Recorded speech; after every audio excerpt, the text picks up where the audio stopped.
टोलकोट Parsons ने स्तरण के 6 निर्धारकों की चर्चा की है। इनसे मात्र स्तरण का ही निर्धारण नहीं होता बल्कि व्यक्तियों की हैसियत का भी निर्धारण होता है। टोलकोट पार्सन्स द्वारा बताए गए स्तरण के 6 निर्धारक तत्व की हम चर्चा एक एक करके करेंगे। ये 6 निर्धारक तत्व है। नंबर 1, नातेदारी समूह की सदस्यता।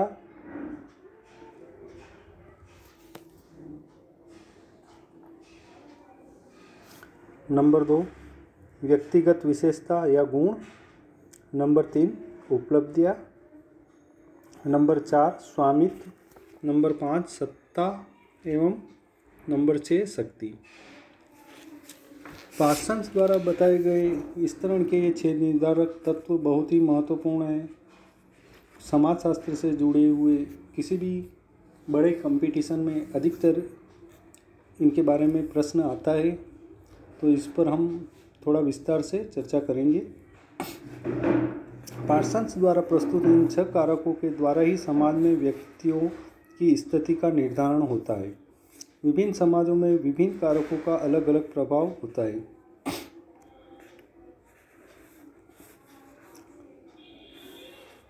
यहाँ यह जानना विशेष रूप से आवश्यक है कि स्वयं पार्सन के द्वारा दिए गए विवेचन पर आधारित यह निर्धारक है। यहाँ ऐसा इसलिए कहा जा रहा है कि इस विषय वस्तु पर हिंदी में जितनी भी पुस्तकें देखने को मिलती है वे पार्सन्स के विचारों से बिल्कुल अलग है। कई लेखकों ने तो कुछ ऐसी बातें भी लिख दी है जो निसंदेह हर दृष्टि से गलत है।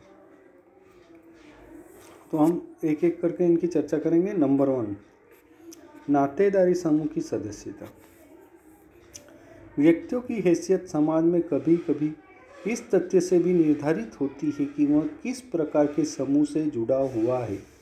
समूह की सदस्यता 2 प्रकार से प्राप्त होती है, जन्म से और विवाह से। यदि कोई व्यक्ति राज परिवार में जन्म लेता है तो उस बालक की सामाजिक स्थिति साधारण परिवार में जन्म लेने वाले लोगों की तुलना में हमेशा ऊंची होगी। अगर कोई व्यक्ति साधारण परिवार या समाज के निम्न तबके में जन्म लेता है तो उसकी सामाजिक हैसियत स्वाभाविक रूप से छोटी होगी। लेकिन यदि वह अपने गुणों या उपलब्धियों के कारण किसी उच्च कुल के परिवार से वैवाहिक संबंध जोड़ने में सफल हो जाता है तो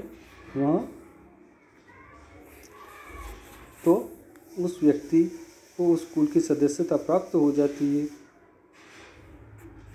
और फलस्वरूप उसकी सामाजिक हैसियत ऊंची हो जाती है। तो नंबर 1 हमने देखा नातेदारी समूह की सदस्यता। इसी प्रकार नंबर 2, व्यक्तिगत विशेषताएं या गुण। समाज के अंतर्गत कभी कभी विभेदीकरण का आधार व्यक्तिगत गुण भी हुआ करता है। यहाँ व्यक्तिगत गुण से तात्पर्य वैसे गुणों से है जिसका संबंध जन्म या जैविक प्रक्रिया से जुड़ा हुआ है, जैसे उम्र, लिंग, भेद, सुंदरता, बुद्धि, शारीरिक शक्ति इत्यादि। समाज उम्र के आधार पर भी अपने सदस्यों के बीच सामाजिक प्रतिष्ठा में भेदभाव करता है। उसी तरह परिवार के अंदर और बाहर लिंग के आधार पर स्त्री पुरुष की स्थिति में अंतर पाया जाता है। अर्थात समाज में कुछ लोग जैविक गुणों के आधार पर बड़े और छोटे होते हैं। ध्यान देने की बात यह है कि मात्र जैविक गुणों के आधार पर ही स्तरण या स्थिति का निर्धारण नहीं होता है। यहाँ सबसे महत्वपूर्ण बात यह है कि जैविक गुणों के साथ कोई सामाजिक मूल्य या सांस्कृतिक गुण जुड़ा हुआ है या नहीं। यहाँ जैविक और सामाजिक दोनों तत्व आपस में एक साथ मिलकर हैसियत का निर्धारण करते हैं। इसी प्रकार नंबर 3, अर्जित उपलब्धियाँ। जिस समाज के अंतर्गत व्यक्तियों को आगे बढ़ने की पूरी आज़ादी होती है वहाँ अर्जित उपलब्धियों के आधार पर सामाजिक हैसियत का निर्धारण कुछ विशेष रूप से होता है। उपलब्धियाँ भौतिक और अभौतिक दोनों ही हो सकती है।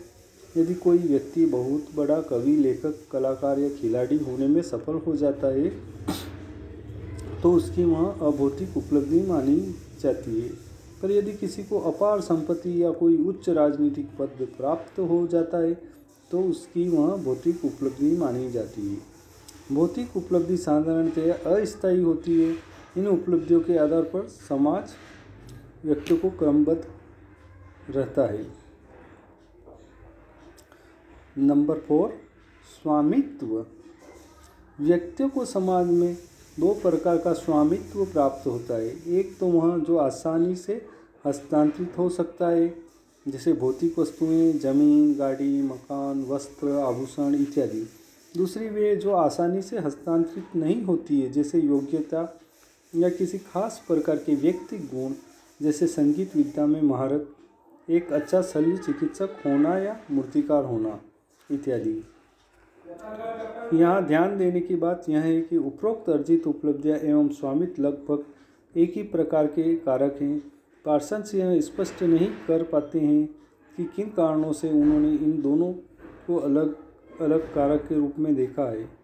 जो फर्क दिखाई पड़ रहा है वह बहुत बारीक है और इसकी कोई विशेष समाजशास्त्रीय महत्ता नहीं है। नंबर 5, सत्ता। इसके अंतर्गत पार्सन्स ने ऐसे अधिकारों की चर्चा की है जो संस्थागत है। यह 2 प्रकार का हो सकता है। एक तो वह जो किसी व्यक्ति को समाज के परंपरागत मूल्यों के माध्यम से प्राप्त होता है, जैसे पिता का पुत्र पर अधिकार, किसी धर्मगुरु का उसके अनुयायियों पर अधिकार इत्यादि। सत्ता का दूसरा पक्ष वह है जो किसी व्यक्ति को किसी दफ्तर में पद से प्राप्त होता है, जैसे जिलाधीश या मंत्री को जो सत्ता प्राप्त होती है वह उसके पद से मिलती है। सत्ता के ऐसे विभाजन से भी व्यक्तियों की सामाजिक हैसियत का या समाज में वितरण का निर्धारण होता है। नंबर 6, शक्ति। पार्सन्स ने इसके अंतर्गत उन सभी प्रकार के अधिकारों या सत्ताओं की चर्चा की है जिसका वर्णन हमने अभी किया है,